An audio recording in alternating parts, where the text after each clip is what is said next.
Nagpatigayon sang kasadyahan sa Kabanwahanan nga isa sa highlights ng Dinagyang Festival, 100% nang handa suno sa Iloilo Provincial Government. Yaring balitang atong gintutukan. Preparado na ang siyam ka mga tribo halin sa Kabanwahanan sa probinsya sang Iloilo nga magapasakop sa kasadyahan sa Kabanwahanan 2024 nga hiwaton sa Sabado, January 27 sa Kasarial. Lakip ang Kaing Festival sang Leon, Kasag Festival sang Banate, Saad Festival sang Leganes, Katagman Festival sang Oton, Pantat Festival sang Zaraga, Tultugan Festival sang Maasin, Banaag Festival sang Anilaw, Cry of Helicon Festival sang New Lucena, kag Hinirugyaw Suginanunay Festival sang Kalinog. Suno kay Iloilo Governor Arthur Defensor Jr., pinaagi sa sining aktibidad mapakita ang katahong kinaiya kag kultura sa mga kapistahan sang Kabanwahanan.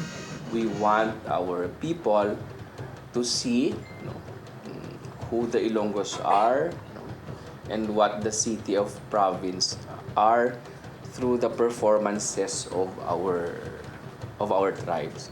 May mga VIP naman nga magalantaw sa kasadyahan sa Kabanwahanan. Suno sa gobernador, handa sila sa pag-abi-abi sa mga bisita.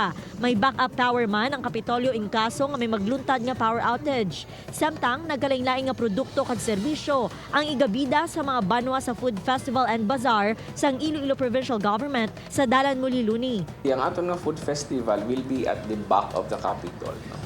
Ginbutang naton siya sa Kalina.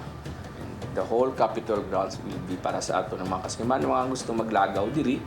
Zen Kinantang Sasa para sa GMA Regional TV Early Edition.